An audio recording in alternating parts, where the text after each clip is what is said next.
안녕하십니까. 새해 복 많이 받으세요.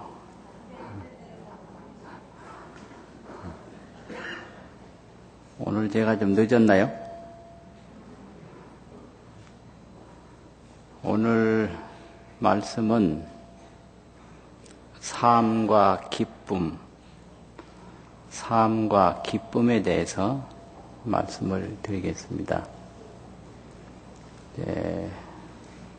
삶은 모든 사람이 다 삽니다. 그런데 무엇을 위해서 사느냐, 언제 기쁨을 느끼느냐, 이건 다 다릅니다. 그래서 그 전에 한 4, 5년 전인데, 이제 상자들이 몇 명이 와가지고, 내 생일날이라고 불공을 하더라고요. 그래서 불공을 하면 의뢰이 축원을 내가 할 줄 알았는데 나보고 축원하랄 소리를 안 하더니 어떤 상자가 이제 큰 상자 되는 사람이 축원을 시작하더라고요. 그래서 뭔 축원을 하는가 이래 들어보니까 복덕 구족하고 무병장수하고 소원 성취하고 이런 그냥 일반 불공할 때 하는 그런 기복 축원을 해요. 그래서 그걸 가만히 듣고 내가 있으니까 별로 기분이 좋지 않더라고요. 그래서 그 다음에 왜 기분이 별로 안 좋았을까? 또 그 축원이 뭐가 잘못됐을까? 생각을 해봤습니다. 그랬더니 그 삶에서 구하는 바가 달라서 그렇습니다. 구하는 바가 복덕구족하고 무병장수하고 이건 세속적 가치거든요. 그래서 이 수도를 통해서 얻으려고는 하는 가치, 불교의 그 이념에서 얻으려고 하는 목적하고는 틀린 거거든요. 그래서 일반적 가치, 또 수도적 가치, 이런 것이 있는데, 그것이 삶 속에서 그대로 나타납니다. 그래서 수행자에게 복덕구족이라고 그러는 것이 어떤 의미가 있을까? 또 수행자에게 무병장수, 병 없이 오래 산다라는 게 무슨 의미가 있을까? 또 수행자에게 세속적으로 추구하는 그런 소원을 성취하는 것이 세속적 소원 성취가 어떤 의미가 있을까? 그러니까 별 의미가 없는 거거든요. 그러면 수행자가 원하는 것은 무엇인가? 세속인이 원하는 것은 무엇인가? 이런 점 때문에 삶 속에서 어떤 것이 이루어져야 기뻐하느냐, 이 기쁨이라고 하는 건 다 다릅니다. 그래서 이 삶과 기쁨, 우리는 무엇이 이루어졌을 때 가장 좋아하는가, 이런 문제가 있습니다. 그렇게 이제 보면은 일반 중생의 삶이라고 하는 것은 이제 첫째는 욕망이라고 하는 게 있죠. 욕망. 또 그 욕망이 잘 안 이루어졌을 때 미움이라고 하는 게 있습니다. 욕망과 미움. 이게 평생 가는 겁니다. 욕망이 있기 때문에 반드시 미움이 그 속에 들어있거든요. 그러면 그 욕망과 미움이 누구를 중심으로 생기느냐, 이런 게 있는데요. 욕망과 그 미움이 생기는 뿌리, 욕망과 미움의 근원이 어디냐? 나를 중심으로 생기거든요. 내가 거기서 제외되면 욕망과 미움이 생길 뿌리가 없는 겁니다. 그래서 그걸 아집이라고 그러는데요. 아집에서 욕망이 생기고 욕망에서 미움이 생긴다. 그래서 나에 대한 집착으로 욕망이 생기는 거죠. 그래서 그 나라는 것은 어디서 생기느냐? 그것은 모든 것을 나를 중심으로 하기 때문에 그것은 어리석은 마음이고 뒤바뀐 생각이다. 전도몽상이라고.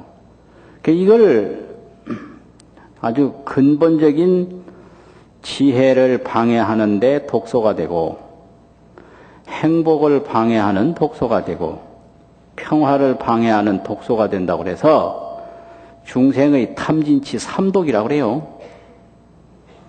삼독. 그러면 그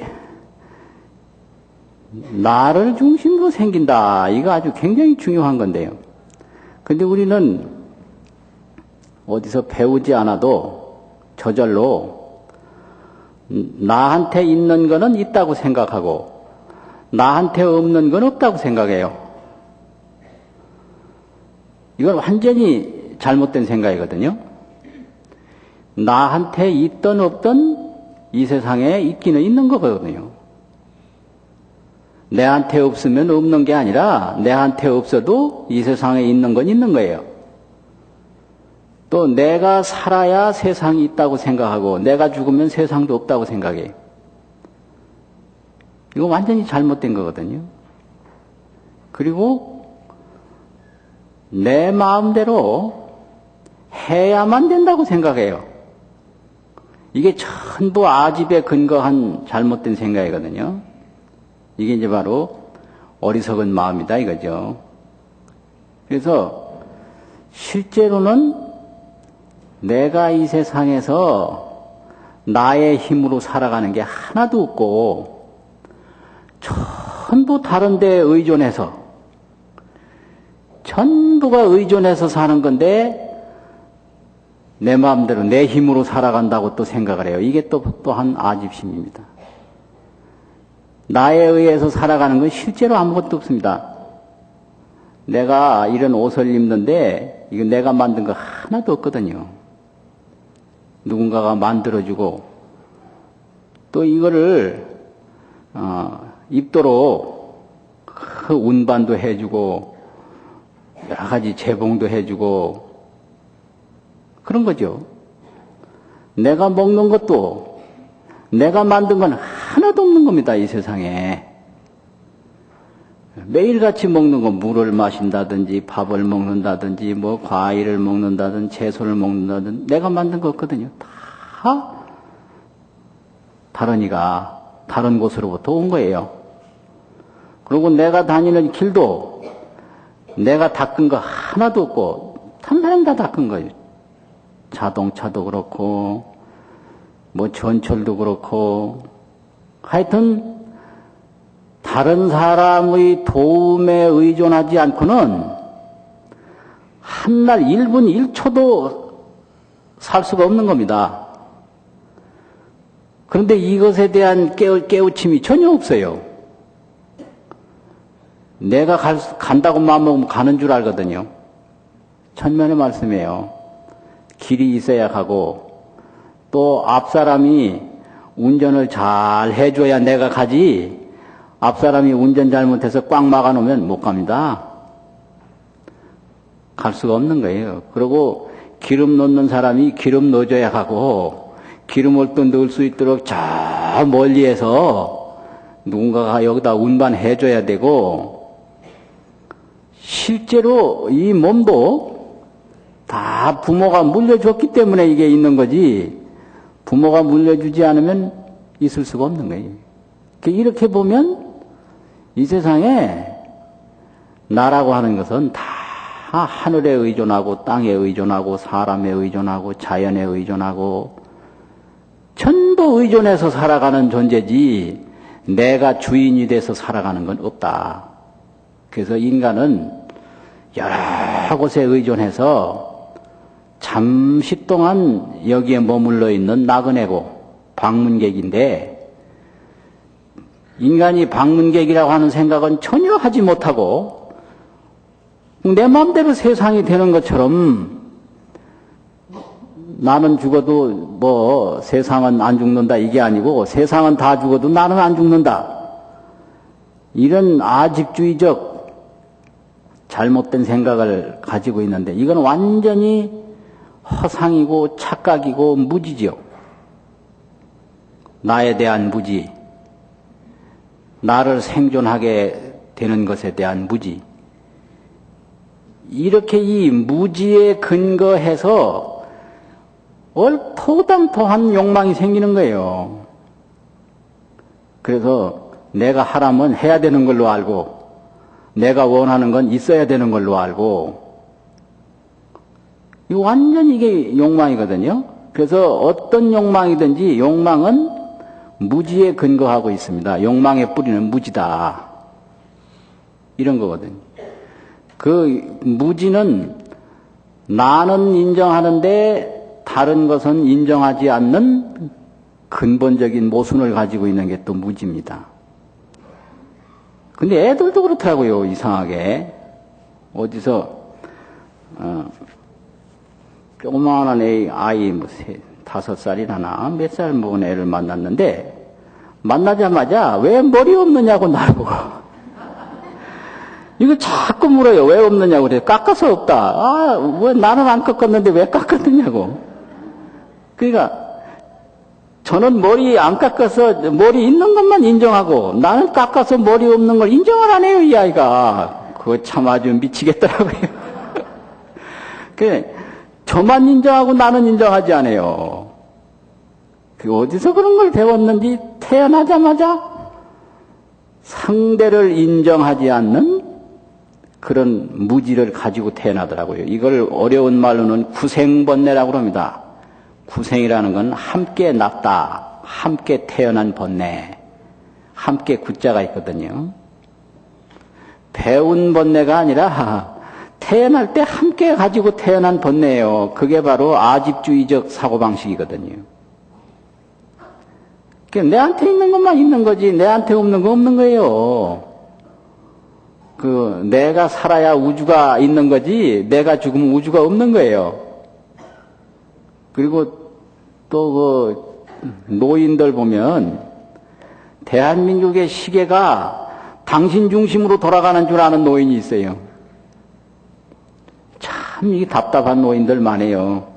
그래서 이제 돌아가실 때쯤 되면 전부 자기 곁에 둘러앉아서 자기하고 놀아달라고 하는 요구를 하더라고요. 그런 양반은 이제 얼마 있으면 가시는 분이에요. 틀림없이 얼마 있으면 가요. 그런. 내가 살면 얼마나 산다고 아들 보고 출근하느냐. 내가 살면 얼마나 산다고 그것도 안 해주느냐. 이래요. 내가 간다는데 왜 그 사람이 없느냐. 자기가 간다면 기다려주는 줄 알고 내가 원하면 누구든지 찾아오는 줄 알고 모든 이 우주의 법칙이 자기를 중심으로 돌아가는 줄로 생각하는데 이게 인간의 기본적인 무지입니다. 기본적인. 그래서 나만 인정하고 다른 것은 인정하지 않는다. 이게 무지거든요. 그게 아집이고. 그래서 이런 무지에 의해서 욕망이 생기고 그 욕망에 의해서 미움이 생기거든요. 미움이. 그래서 이게 안 될 수도 있는 건데 안 되면 그만둬야 되는데 미워해요. 근데 그 욕망 자체가 그게 무지에 근거해서 물이었는데 물인 줄 몰라요. 절대 물인 줄 모르거든요. 그러니까 그 무리한 욕망이 안 이루어지면 그냥 이게 문제가 심각해진다 이 말이죠. 그래서 이걸 분노라고 그러고 이걸 진이라고 하지 않습니까? 그 진은 탐에서 온다. 탐욕이 다 사라지면 분노가 없지요. 탐욕과 분노, 욕망과 미움. 그 분노라고 하는 것은 미움보다 더 무서운 건데요.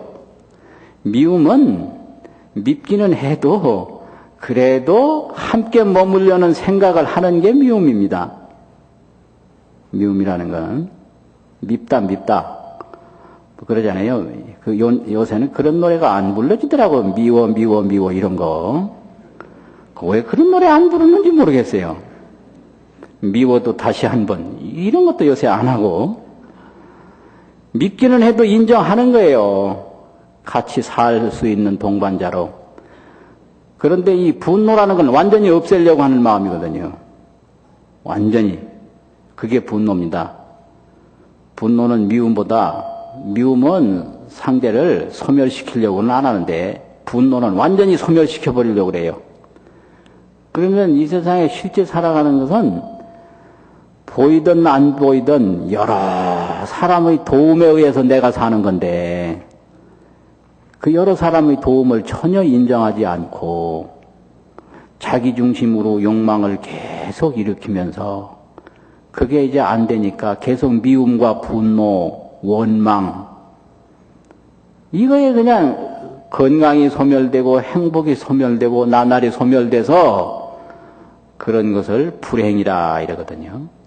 그래서 불행이 어디서 왔느냐? 욕망과 미움, 탐욕과 분노에서 온다.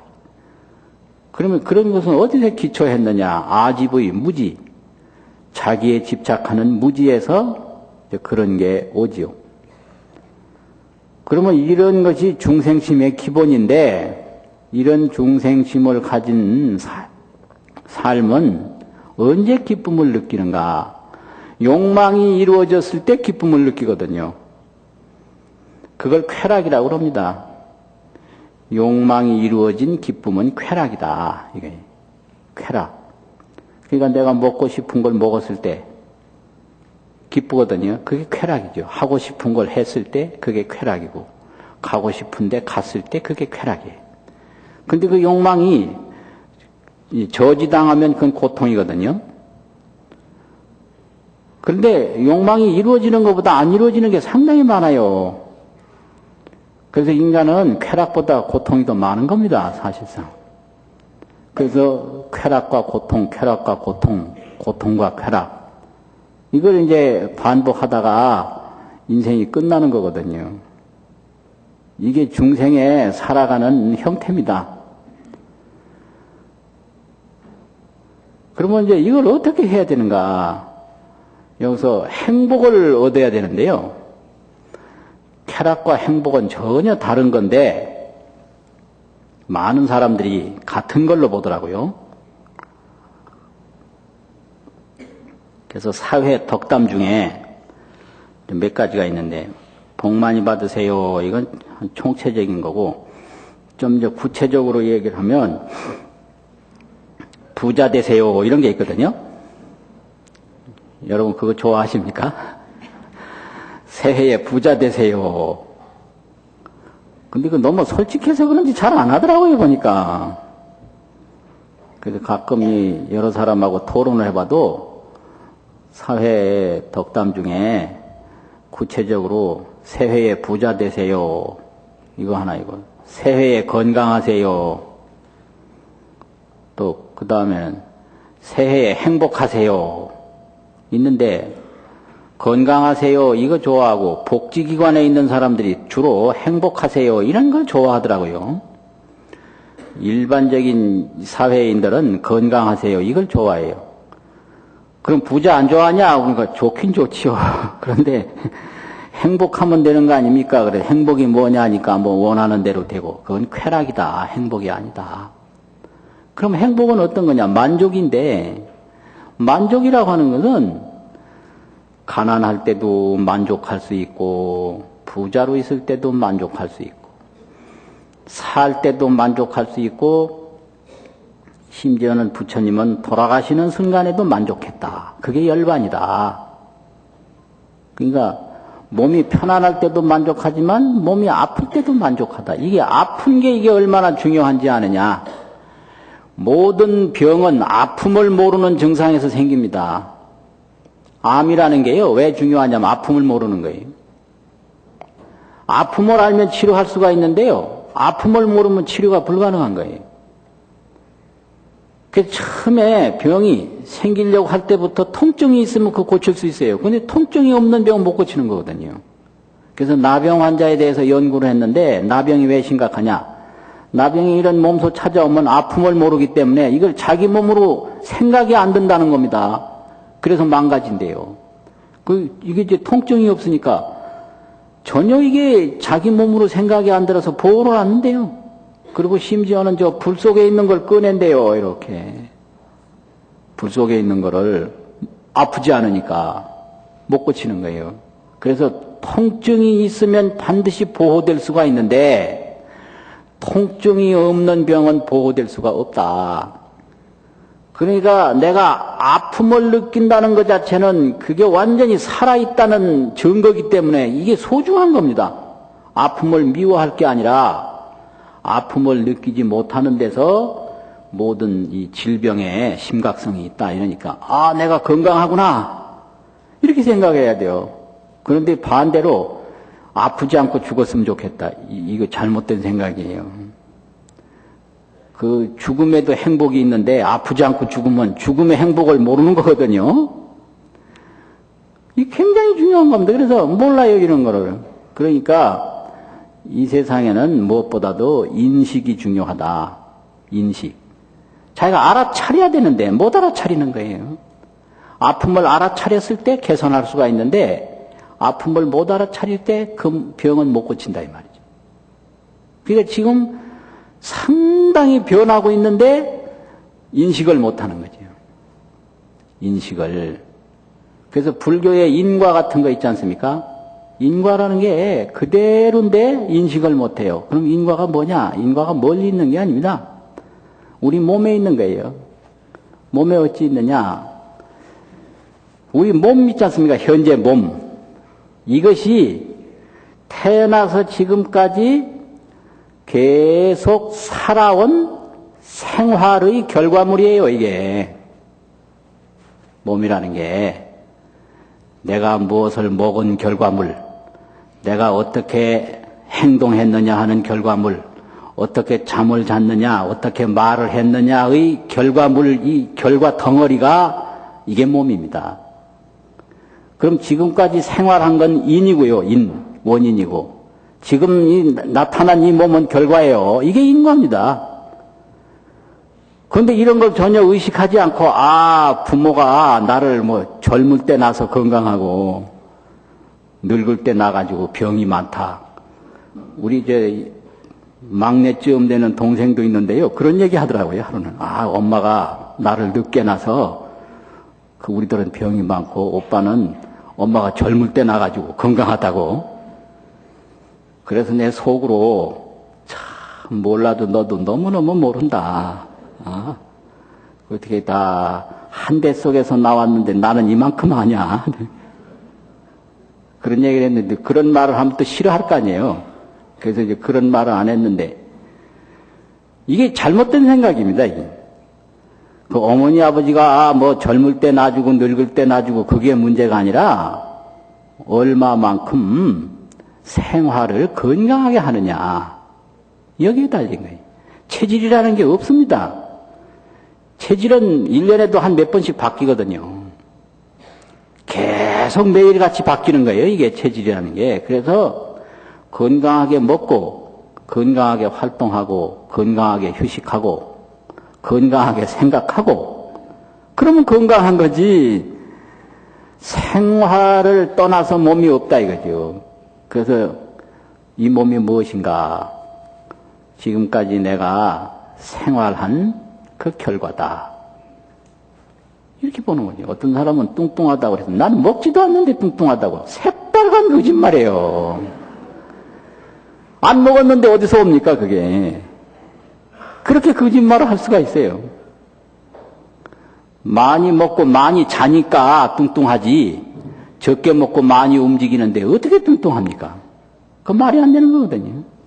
또 설사 밥만 안 먹는 것 뿐이지 뭔가를 먹었을 거거든요. 커피만 프림 타가지고 많이 마시면 뚱뚱해지거든요. 그것도 상당한 거예요. 그 프림하고 설탕이 많이 뚱뚱할 수 있는 요소가 된다. 그래서 뚱뚱한 사람들의 식사와 수면 이게 아주 중요한데 이거 가만히 보면 시도 때도 없이 많이 먹고 시도 때도 없이 잘 자더라고요. 아무 데서나 자요, 뚱뚱한 사람들은. 이게 생활의 결과물, 이게 인과입니다. 인과라는 게. 다른 게 전혀 아니에요. 그리고 불교에서 무상이라고 그러는데 나는 무상이 뭔지 도대체 이해가 안 된다. 그 무상이 바로 우리 몸입니다. 머리가 휘어지는 게 이게 무상이에요. 늙어가는 거. 이빨 빠지고 하는 거. 눈 어두워지는 거. 40대 초쯤 되니까 눈이 가기 시작하더라고요. 이게 무상입니다. 그러고 자꾸 아픈 데 생기는 거. 이게 무상이고 죽는 거 이게 무상이에요. 무상은 다른 게 아니라 우리 몸에 나타나는 늙고 병들고 죽는 거 이게 무상이다. 인과라고 하는 것은 우리 몸 이 자체가 인과의 표적이라는 거죠. 생활의 결과가 바로 몸이니까요. 그래서 생활을 바꾸면 몸은 바뀐다. 아주 기본적인 거예요. 원인이 바뀌면 결과는 저절로 바뀔 거 아닙니까? 그런데 문제는 인식을 못한다. 못 알아챈다는 겁니다. 문제는. 못 알아챈다. 그래서 상대편이 미운 건 이건 결과인데 왜 미운지 원인을 모르거든요. 내가 무리한 욕망을 일으켰기 때문에 미운 거예요. 그래서 요즘에 그 사랑 문제가 아주 심각한데 얼마 전에 아주 충격적인 말을 들었습니다. 신용불량자의 고백인데 인간에게 가장 중요한 것은 건강도 사랑도 아니고 신용이더라. 야, 나 이런 말 처음 들었어요. 다 건강이 제일이라고 그랬거든요, 지금까지. 또 사랑이 중요하다고 그랬다고요. 그런데 아니에요. 이 세상에서 가장 중요한 것은 건강도 아니고 사랑도 아니고 신용이더라. 그런 것 같아요. 확실히 그런 것 같아요. 이 신용이 없으면 건강을 지킬 수가 없고 신용이 없으면 사랑도 지킬 수가 없고 신용에 의해서 건강도 사랑도 유지되는 것이지 신용이 없으면 건강, 사랑, 명예 전부가 다 이거는 뜬구름이다라고 하는 것을 체험을 통해서 논리적으로가 아니라 아주 그냥 살아있는 생활 언어로 들려준 말이라고 생각이 들더라고요. 야, 이 중요하다. 내가 어디 가서 1시간 법문한 것보다 이거 한마디가 몇 배로 이게 아주 위력을 발휘하는 용어로구나. 그런 생각이 들어요. 이 신용. 근데 신용이 중요한지를 신용을 가지고 있을 때는 인식을 못 하거든요. 이제 신용을 잃었을 때 인식을 하게 된다고요. 그래서 왜 미움이 생기는지 상대편이 잘못이 있어서 미운 줄 아는데 사실상으로는 그게 아니고 자기 욕망에 의해서 미움이 생긴 겁니다. 자기 욕망에 의해서. 자기 욕망은 그 아집주의적 어리석음에 의해서 욕망이 생긴 거고요. 그러니까 모든 불행은 무지에 기초하고 있다 이거예요. 그래서 불행은 무지의 산물이다. 그러니까 이제 불교에서는 깨침과 지혜를 강조하는 거거든요. 모든 행복은 지혜에서 오는 것이고 모든 불행은 무지에서 오는 거예요. 무지로부터 자만이 생기고 자만에서부터 제약이 생기고 제약으로부터 고통이 오고 이게 전부가 무지거든요. 그래서 이제 예를 들면 이런 거 있어요. 인간의 욕망 중에는 사랑하고 싶고 사랑받고 싶은 게 있는데 이게 다 욕망이거든요. 그런데 사랑하고 싶은데 사랑을 안 받아줄 때 아마 문제가 막 심각한 거예요. 왜 내 사랑을 안 받아주냐고. 아예 안 받아줄 수 있죠. 그 사람도 인권이 있고 선택이 있는데. 그렇지 않습니까? 근데 사랑받고 싶은데 사랑을 안 해줄 때 또 막 뭐라 그래요. 안 해줄 수 있죠. 당연히. 왜 꼭 사랑을 해줘야 합니까? 그래서 자기가 사랑하고 싶은 욕망을 일으켜놓고 사랑 안 받아주면 화내고 이게 너무 유치한 거예요. 또 자기가 사랑받고 싶은 욕망을 일으켜놓고 사랑 안 해주면 화내고 이건 못 줘도 화내고 못 받아도 화내고 받고 싶은 욕망, 주고 싶은 욕망 전부가 이게 인간의 아집에서 나오는 욕망인데요. 이건 몰라요. 전혀 몰라요. 그러니까 뭐 아이한테 먹이고 싶은데 안 먹는다고 화내고 또 찾아오면 좋은데 안 찾아온다고 화내고. 이게 뭡니까? 가만히 이런 거를 관찰해 보면 정말로 인간이 얼마나 어리석은지를 알 수가 있거든요. 그래서 인간은 이런 마음으로 살아가요. 그래서 이런 마음이 이루어졌을 때, 그 욕망이 이루어졌을 때 기쁨을 느끼고, 욕망이 안 이루어졌을 때 고통을 느끼고, 그러다가 자신이 만들어 놓은 인과의 감옥 속에서 무상을 맞이하게 되는 거예요. 그 모든 것은 자신이 만들어 놓은 감옥 속에서 우리가 갇혀 있는 거죠. 그 첫 번째 감옥이 우리 몸입니다. 몸. 그러니까 거기서 느끼는 무상이 늙음과 죽음이거든요. 그 무상이에요. 그건 당연한 거예요. 근데 또 하나 재미있는 거는, 아니, 나보고는 늙었다고 그러는데 자신 늙은 건 또 모르더라고요. 이게 또 기가 막힐 노릇이죠, 가만히 보면. 보다가 참 여러 가지 많이 봐요. 그래서 역시 오래 사는 건 행복한 것 같더라고요. 60년도 못 살았는데 이만큼 많이 느껴보는데 앞으로 60년 더 살면 얼마나 많은 걸 느끼겠습니까? 그래서 옛날에는 빨리 죽는 게 좋겠다 했는데 요즘 생각이 바뀌었어요. 뭐 고통스럽긴 하겠지만 산 만큼 더 살면 어찌 될까? 그럼 120살 되는데 우리나라에는 120살 산 분이 별로 없거든요. 중국에는 계셨어요. 조주스님 같은 분이. 아주 기가 막. 근데 왜 그런가 했다 하여튼 여러 사람을 만나게 되는 거, 이게 아주 재미있어요. 이제 많이 늙으셨네요. 그러는데 내가 볼 땐 당신이 나보다 훨씬 더 늙었는데 당신 늙은 걸 모르더라고요. 이게 무지로구나. 무지. 이제 이런 거를 아주 실감을 하게 돼요. 그 다음에 이제 나한의 삶, 나한의 마음이 있는데요. 중생, 나한. 나한을 이제 구체적으로 말하면 아라한 그러지 않습니까? 아라한은 이 욕망의 흐름을 거슬려 사는 사람을 아라한이라고 그럽니다. 욕망의 흐름을 거슬려 산다. 그래서 이 세간의 흐름이 욕망의 흐름인데 이걸 거슬려 살아서 그 중생의 무리에서 성인의 무리에 들어간다. 이래가지고 금강경에 아라한이 네 분류가 있는데 수다원, 사다함, 아나함, 아라한 있지 않습니까? 첫째가 수다원 아닙니까? 그 수다원이 임유라고 번역을 하는데 유에 든다, 무리에 든다 이런 뜻인데 무리, 중생의 무리에서 성인의 무리에 든다 이런 뜻이거든요. 그럼 중생의 무리는 무지의 무리고 성인의 무리는 지혜의 무리거든요. 원초적으로. 그래서 무지에서 지혜로 넘어간다. 그게 아주 임유, 그 유에 들어간다 이 말인데 거기도 이제 등급이 있다는 거죠. 그런데 어떤 등급이든지 이제 아라한이 되면 틀리거든요. 이런 무지와 또는 뭐 욕망과 미움과 이런 게 아니고 이제 근본적으로 지혜를 닦으려고 하거든요. 지혜. 그 지혜라고 하는 것은 나라는 것이 따로 없고 모든 것에 의존해서 내가 있는 것이다. 이게 지혜예요. 이거 무아를 깨닫는 게 지혜예요. 무아. 그리고 이렇게 탐욕을 뭘 자꾸 부려서 자기 것을 이제 만들려고 하는 게 아니라 선행을 닦으려고 하는 게 그게 아라한이고요. 또 악행을 자꾸 멀리 하려고 그러는 게 그게 아라한입니다. 그래서 이제 이런 거를 기본적으로 말할 때 불교에서 쓰는 용어가 있거든요. 재앙막작하고 중선봉행하고 자정기심이라.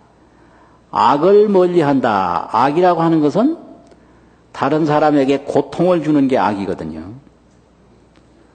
그래서 이게 개입니다. 다른 사람에게 고통을 안 주는 거. 그런데 중생은 내가 행복하기 위해서는 다른 사람이 고통을 받아도 된다라는 생각을 가지고 있어요. 이게 아주 큰 문제인 거예요. 근데 아라한은 이제 그 지혜의 세계에 들어가는 것이기 때문에 다른 이에게 고통을 줘서는 안 된다. 이게 재앙막자이거든요. 악을 짓지 말자. 중선봉행이라 많은 선을 행하자. 이거는 다른 사람에게 이로움을 준다. 기쁨을 주는 것이고요. 이런 거. 자정기심, 내 마음을 맑히자. 그 무지와 그런 그 어리석음에서 벗어나자 이거거든요. 그래서 이거를 계정해라고 합니다. 계정해. 계라고 하는 것은 악을 멀리하는 게 계고, 정이라고 하는 것은 내 마음을 맑히는 게 정이고, 해라고 하는 것은 중선봉행이라고 말한 선을 행하는 게 이게 해거든요. 이게 아라한의 삶이에요. 그래서 아라한은 다른 사람에게 고통을 안 줄 때 기쁘고, 내 어리석은 마음을 맑혀갈 때 기쁘고, 다른 사람에게 이익과 기쁨을 줄 때 기쁘고 이건데, 중생의 기쁨은 내 욕망이 이루어졌을 때 기쁜 거예요. 이 기쁨이라고 하는 게 달라요. 그래서 욕망 중에는 뭐 무병장수도 있고 복덕구족도 있고 있지 않습니까? 그래서 아라한한테 그런 세속적인 욕망이 이루어지라고 축원을 해줬을 때 아라한이 과연 즐겁겠는가? 다를 거 아닙니까? 근데 이게 마음대로 안 돼요. 이게 교육이 어렵다라는 걸 알 수가 있어요. 명색이 교육이를 본다는 사람이 난데, 가장 가까운 상자들도요, 이런 내 교육 이념이 안전해지더라고요. 그래서 새해 첫날 전화가 와서 받았더니, 저기 강원도 어떤 선방에 있는 상자가 전화했는데, 역시 스님 금년에 무량복을 받으십시오. 이렇게 전화를 했더라고요. 새해 첫날이라고 잊지 않고 전화한 것만으로도 고마운데 또 뭐라고 할 수도 없잖아요. 그래서 아이 고맙다고, 그쪽에 안 춥느냐 하니까 오대산인데 춥답니다. 어떤 때는 영하 18도까지 내려간다고 그래요. 엄청나게 춥더라고요. 그 산 꼭대기는 뭐 영하 20몇 도까지 올라간답니다. 그 오대산 그 꼭대기까지. 그런 데서 한 3개월 훈련한 사람하고 이렇게 따뜻한 데서 산 사람하고 몸 구조가 달라지거든요. 그래서 몸이라고 하는 것은 생활에 따라서 변하는 거예요. 그래서 나는 체질적으로 안 된다 이런 생각은 잘못된 생각입니다. 몸은 수시로 바뀌는 거니까요. 수시로. 우리나라 사람이 인도 가가지고 한 3년만 있다 보니까 빼빼 마르고 새카맣더라고요. 별 수 없는 거예요, 이게. 그래서 이렇게 어느 때 기쁨을 느끼는가. 이걸 계정해라고 그러거든요. 계정의 삼악, 탐진치 삼도 이래요. 그래서 이 아라한 지우에 들어가면 이 계정해를 이루어갈 때 기쁨을 느낍니다. 생활 속에서. 다른 이에게 고통 안 주고, 다른 이에게 이익을 주고, 내 무지와 탐욕을 점점 맑혀갈 때, 그때 기쁜 거예요. 뭐 오래 살 때, 부자 될 때, 그 기쁘지 않아요. 아라한들은. 그런데 이 세속인들은 오래 살고 부자 되고 기쁘거든요. 그런 거 차이점이 분명히 있는 거지. 그래서 절에 오래 다녀도 그 아드님이나 따님이 스님 된다고 그러면 한사코 맞거든요. 그러면 당신이 절에 다니는 목적은 뭐며 아들, 딸이 스님 못 되게 하는 목적은 뭔가? 그 생각해 보셨어요? 그게 왜 그런지? 그러니까 할머니, 어머님들이 기도하신 것은 세속적인 쾌락, 세속적인 기쁨을 위해서 기도를 했거든요. 그거 아닙니까? 그래서 이렇게 뭐 성불 하고 이런 거 아니잖아요. 그런데 이제 아들, 딸이 스님 된다고 그러면 틀리다 이 말이에요. 목적 자체가 틀린 거예요. 이거는 계정의 삼학의 목적이지 이런 욕망과 쾌락의 목적이 아니다 이거예요. 그래서 이렇게 철학적으로 설명할 수는 없지만 아주 피부적으로 아니까 안 돼 이러거든요. 목적 자체가 틀리니까. 그것이 바로 차이점이죠. 그래서 이게 아라한의 그런 삶과 기쁨이 있는 거죠. 얼마 전에 태국을 한번 갔는데요. 거기서 아주 엄청난 걸 느끼고 왔는데, 그 태국에 가니까 그 태국을 설명하는 말이 3가지가 있는데, 태국은 왕이 있는 나라다, 불교가 있는 나라다, 자본주의가 있는 나라다 이렇게 설명을 해요. 그래서 그게 뭔 소린가. 그냥 뭐 별로 느낌 없이 들었는데, 아, 이게 하나하나 알겠더라고요. 어떻게 아냐, 이러니까. 한 번은 버스를 타고 고속도로를 가는데, 고속도로에서 차를 옆으로 다 세우더라고요. 그게 한참 있더니 앞뒤로 경찰이 호위를 하고 중간에 그 서양에서 만드는 왜 벤츠라고 하는 승용차 있잖아요. 그게 한 5대가 그냥 시속 120km로 계속 달려요. 그게 왜 그러냐니까 그 가운데는 왕족이 하나 탔다는 거예요, 왕족. 아, 이게 왕이 있는 나라구나. 이거 생전 처음 보는 거라. 아주 생소하더라고요. 그래서 현재 왕으로부터 위에 몇 대, 아래로 몇 대까지 다 왕족으로 인정하고 그 왕족 중에는 조그마한 아이만 하나 타도 그렇게 호위를 한다는 겁니다. 전부 차 다 세우고 완전히 그냥 고속으로 달리도록 호위를 해요. 그리고 불교가 있는 나라라는 게 뭔지 몰랐는데 완전히 우리나라하고는 틀리더라고요. 그래서 저 배를 탔는데 그 배 앞에 스님 2분이 앞 마주보고 한가하게 타고 있고, 근데 그 뒤에는 많은 사람이 아주 복잡하게 타고 있어요. 그 스님 맞는 자리는 아무도 못 앉는 거예요. 그게 태국 불교더라고요. 그리고 자본주의는 뭐냐? 가는 데마다 뭐 물건 사라고 코끼리 사세요, 뭐 사세요, 얼마나 선전하는지 그게 또 한 자본주의더라고요. 체험 안 해보면 몰라요. 그게 그래서 이게 체험이로구나. 그런데 우리나라 불교하고 태국 불교하고 완전히 다른 게 뭐냐면 불교를 설명하면서 태국의 절이 34,200개가 있고 스님이 뭐 상당히 많이 있는데 거기서 뭐라고 그러냐면 스님의 스님의 아주 적군은 누구라고 그랬겠어요? 스님의 적은 누구다 설명했는데요. 딱 2글자인데요. 스님의 적은 뭐다? 뭐가 있습니까? 생각 안 나세요? 여자다 이러더라고요. 스님의 적은 여자다. 근데 깜짝 놀라서 왜 여자냐 그러니까 모든 스님이 무너지는 것은 오직 여자에 의해서 무너진대요. 태국 스님들이 다 허물어질 때 반드시 여자에 의해서 허물어지지 여자 아니면 안 허물어진다는 겁니다. 그래서 스님은 여자를 적으로 보고 항상 멀리해야 된다. 절대 이제 살결이 닿으면 절대 안 되고 그래서 내가 그럼 사진 찍으면 안 되느냐 안 된대요. 나 그때 보살님들하고 쭉 가서 맨날 사진 찍는데 그럼 난 어떡하냐 그러니까. 그건 모르겠고 하여튼 거기는 완전히 여자가 완전히 스님의 적이라는 거예요. 그게 소승불교입니다. 우리가 대승불교고. 이렇게 다른 거예요. 이게 근본이 달라서 그래요. 목적은 같은데, 원리도 같고. 그게 왜 그러냐, 그러니까, 그쪽에서는 이 욕망에 물들지 않게 하는 걸 최대의 가치로 보는 게 소승불교거든요. 욕망 중에는 애욕이 있지 않습니까? 사랑받고 싶은 거, 사랑하고 싶은 거. 그래서 이 애욕으로부터 보호되지 않으면 수행자는 존재할 수 없다.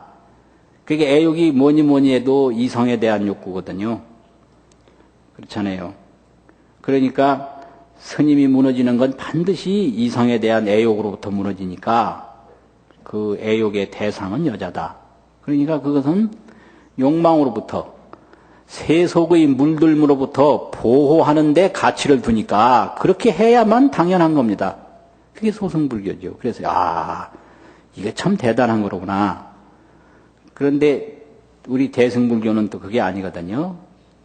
계정의 사막 가치보다 좀 다른 그 원리가 있는데 그게 지비원 삼심이라고 합니다. 이게 대승 아주 보리심의 주체인데 지혜, 자비, 서원 이게 보리심인데 이거를 중시해요. 이게 대승불교입니다. 지혜, 자비, 서원. 그래서 이걸 보살이라고 그러거든요. 그래서 소승불교의 주체는 나한이고 대승불교의 주체는 보살입니다. 일반 세속심의 주체는 중생이고요. 그래서 중생의 삶과 나한의 삶과 보살의 삶이 있는 거예요. 그래서 보살의 삶은 첫째 지혜거든요. 그래서 지혜는 멀리 하는 게 아니라 가까이 하되 집착하지 않는 게 지혜입니다. 그 부처님도 그래 했고 모든 보살이 다 그래요. 그래서 이쪽의 수행자들이 다 그렇습니다. 그래서 이제 같은 불교라도 그 태국에서는 절대로 여성들을 가까이 하지 마라. 이게 아주 철저하다고 하더라고요. 그런데 저 인도 다람살란가 거기인 아람살란가 티벳 망명정부 있지 않습니까? 거기 다라이라마 스님은 남녀노소 가릴 것 없이 다 손을 잡아주거든요. 그래서 내가 그 태국 그 가이드한테 그런 얘기를 했어요. 그 다라이라마 세계적인 유명한 스님이고 태국 스님보다 훨씬 유명한데 그분은 뭐 누구나 다 손잡아주는데 그건 어떻게 생각하느냐니까 그것까진 자기는 모른대요. 모르고 무조건 스님은 여자에 의해서 무너지니까 여자 가까이 하면 안 된다는 거예요. 그게 또한 진리거든요. 그러니까 이 지혜를 실천할 때는 다라이라마처럼 하는 게 진리고 이렇게 그 세속에 물들지 않는 실천을 할 때는 태국 스님들처럼 하는 게 진리예요. 그게 다 필요한 거거든요. 그러니까 대승불교는 가까이 하는 게 허물이 아니라 집착하는 게 허물이다. 이게 바로 지혜거든요. 그러니까 악수를 아무리 해도 사랑받고 싶다든지 사랑하고 싶다든지 이런 욕망에 집착하지 아니하면 된다는 거예요. 그래서 부처님도 그렇게 했거든요. 부처님도 뭐 시장이나 어디나 다 가서 다 보시고 다 들으셨단 말이에요. 근데 제자들한테는 가지 마라 한 적이 있거든요. 왜냐하면 부처님은 봐도 집착하지 않을 지혜와 능력이 있지만 제자들은 보는 대로 집착할 수 있는 위험성이 있기 때문에 보호해야 되잖아요. 그러니까 초심자를 보호하는 데는 태국 불교 같은 게 중요한 거예요. 그게 전혀 그게 잘못된 게 아닙니다. 그런데 구제한다고 하는 교화 차원에서 볼 때는 다라이라마처럼 해야 되지. 적으로 보고 멀리하면 어떻게 그게 교화가 되고 구제가 되고 공동체를 형성할 수 있겠습니까? 부처님이 아무도 안 보고 그냥 멀리만 했다면 불교의 등불이 비춰질 수가 없었거든요. 그래서 계를 중요시하는 대신에 대승불교에서는 지혜를 중요시한다. 이거예요. 그리고 중생의 분노 이거 대신에 대승불교에서는 자비를 중요하게 이야기해요. 자비. 자비가 왜 중요하냐 그러면 내가 살아가는 것은 모든 사람의 도움에 의해서 살아가기 때문에 내가 살 수 있는 것은 다른 사람에게 더 즐겁게 하고 행복하게 할 때 그 사람들의 즐거움과 행복에 의해서 내가 즐거울 수 있고 내가 행복할 수 있는 거지 내가 뭐 내 힘으로 행복하게 되는 게 아니다. 그러니까 내가 사는 것은 다른 사람을 살게 하는 것이 내가 사는 거라는 거죠. 그게 자비입니다. 그게 자비라고 하는 것은 살아가는 한 방법이지 엉뚱한 뭐 특별한 목적이 아니라는 거예요. 그러니까 아이가 행복할 수 있으려면 어머니한테 기쁨을 줘야죠. 그게 자비거든요. 아버지한테 기쁨을 주고 여러 사람한테 기쁨을 줄 때 자기 기쁨이 거기서 생기는 거예요. 시어머니가 기쁘려면 며느리한테 기쁨을 줘야 됩니다. 며느리가 기쁘려면 시어머니한테 기쁨을 줘야 되고 그런데 반대로 시어머니가 괴로움을 느껴야 며느리가 행복하다고 생각하는 거 이런 게 있거든요. 시어머니가 고통스러워야 며느리가 행복하다 이런 생각을 가지고 있으면 전혀 잘못된 거예요. 너의 불행이 나의 행복이다. 이게 완전히 어리석은 거거든요. 그런 거 많아요. 다른 사람이 잘못돼야 내가 잘 된다라는 생각. 이건 아닌 거예요. 그건 탐욕이지 자비가 아니거든요. 그래서 이제 지혜와 자비, 이게 보살이에요. 그리고 탐욕 대신에 원력, 원력을 갖는 게 이게 또 보살입니다. 그래서 중생은 무지와 또 욕망과 미움을 가지고 사는데, 이제 보살은 무지 대신에 지혜, 원망과 분노 대신에 자비, 탐욕 대신에 원력, 이게 보살의 행복이에요. 그럼 탐욕과 원력이 어떻게 다르냐? 이게 아주 이제 중요한데, 오늘 왜 물을 자꾸 마시나 모르겠는데요. 틀림없이 무슨 원인이 있었을 거예요. 조금 늦게 출발해가지고 빨리 왔든지. 뭐 이제 수분이 과거보다 더 많이 소진됐기 때문에 물을 자꾸 마시겠죠. 틀림없이. 큰 스님 법어 중에 그런 게 있어요. 미래의 고통은 현재에 이루어진다. 이거 엄청난 얘기입니다, 이게. 그냥 편안히 앉아서 들으시니까 흔한 말 같지요? 전혀 그런 게 아니에요. 이거 하나만 제대로 새겨도 얼마든지 행복할 수 있어요. 미래의 고통은 현재에 이루어진다. 그래서 미래의 고통을 현재에 예방하면 된다는 거예요. 이게 인과고 생활이거든요. 그렇잖아요. 그러면 지금 현재 물을 마시는 것도 조금 전에 물 마시게끔 내가 행동을 한 거예요. 이게 인과죠. 그런 거 아니에요. 이건 뭐 하나도 거짓말이 아니거든요. 그래서 미래의 불행을 두려워할 게 없고 현재의 미래의 고통을 만들지 않으면 끝나는 거거든요. 미래라는 게 현재의 연장이기 때문에 그런 거예요. 미래가 없지 않습니까? 현재의 연장이지. 그러니까 죽을 때 편안히 죽었으면 좋겠다 이런 욕망을 가지면 편안히 죽을 수 있도록 현재에 준비를 하면 되는 거예요. 죽음에 대해서 더 확실히 알고 그 아픔에 대해서 더 확실히 알고 준비를 해나가면 되는 거거든요. 이게 불교죠. 불교라는 게 다른 게 아니고 이게 인과고 그렇지 않습니까? 근데 여기서 이제 보살은 원력으로 살고 중생은 탐욕으로 사는데 원력과 탐욕이 뭔가 거의 비슷합니다. 원력이 많은 분도 막 열심히 하고 탐욕이 많은 분도 열심히 하고 똑같아요. 겉으로 보면. 그런데 결과가 틀리거든요. 탐욕으로 뭐를 하면 자기가 한 결과를 자기가 집착해요. 이게 탐욕의 성격입니다. 탐욕은 자기가 만든 결과를 자기 혼자 소유하려고 그러고 자기 혼자 활용하려고 그러고 자기가 집착한다. 이게 탐욕이에요. 원력은 결과가 이루어지면 보시하고 공양해서 해향을 해요. 해향. 이게 원력이에요. 그래서 해향하는 건 원력이고 소유하고 집착하는 건 탐욕이다. 이거예요. 이거 아주 중요한 겁니다, 이게. 그래서 열심히 한다고 다 수행이 아니에요. 자기 소유를 위해서 열심히 하는 건 탐욕이거든요. 그런데 함께 즐거우려고 하는 건 그거는 수행이에요. 그러니까 이거는 아무도 몰라요. 자기만 알아요. 부처님만 알고. 그렇잖아요. 그래서 티베트 불교 같은 데서 아주 중요한 게 만다라라고 이렇게 후불탱화처럼 그리지 않습니까? 이걸 열심히 만들어서 다 만들고 나면 의식을 딱 치르고 그대로 싹 파괴하는 거. 이거 굉장한 교육이거든요, 이게.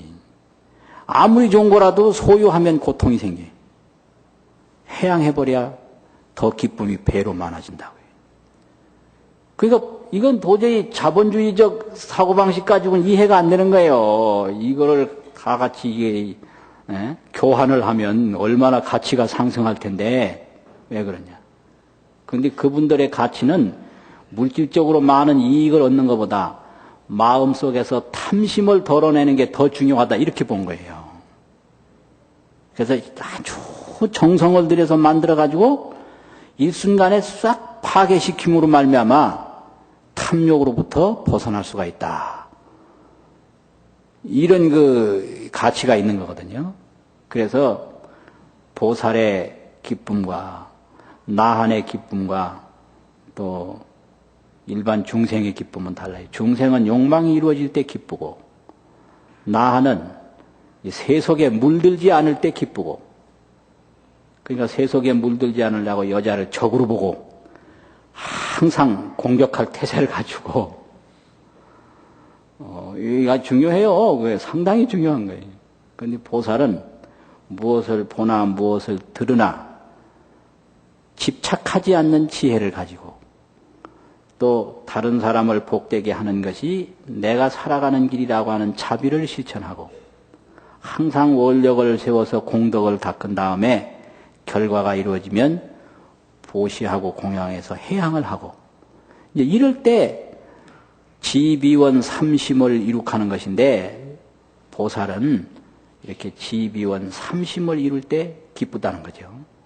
그래서 중생의 삼도, 아라한의 삼학, 보살의 삼심, 이제 이러한 그 정신을 삶 속에서 이루거든요. 그러면 그 이룸을 통해서 각자 기쁨을 느끼게 됩니다. 그런데 우리 불자들은 쾌락과 만족 중에 만족을 느낄 수 있는 학습이 필요합니다. 만족은 학습에 의해서 생기는 거지 누가 주어지는 게 아니에요. 쾌락은 주어지는 거고 만족은 배워서 얻는 것이다 이거예요. 배우지 않으면 만족은 몰라요. 절대 모릅니다. 그러니까 이게 목이 말라도 만족하다. 그럼 행복이에요. 그래서 정신세계가 높은 분들은 다 죽는 순간에까지 만족한 거예요. 이건 동서양이 똑같습니다. 고통을 느끼면서도 매를 맞으면서도 만족하고요. 물에 빠져서도 만족하고 목숨을 바치면서도 만족하고, 이거는 서양이나 동양이나 다를 바가 하나도 없습니다. 이거 아주 깜짝 놀랐어요. 이거 보고 이게 왜 이렇게 똑같냐 이런 거예요. 부처님만 죽을 때 태어난 게 아니고 소크라테스 같은 분도 태어났더라고요. 이게 만족입니다, 이게. 근데 이거는 누가 갖다 준 게 아니라 스스로 배워서 익힌 결과입니다. 그래가지고 쾌락이라고 하는 것은 물질에서 오고 사람에서 오고 행동에서 오는 거죠.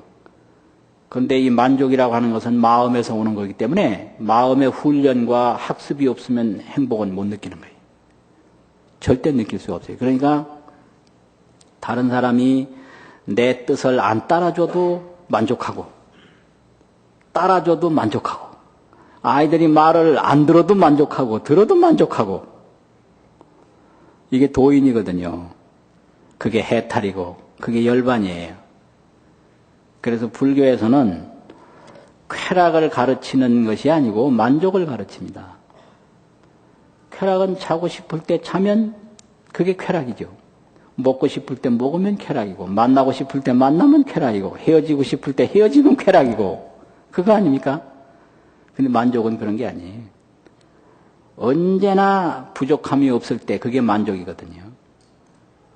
그래서 우리가 항상 그런 훈련을 해야 되는데 그걸 수행이라고 그래요.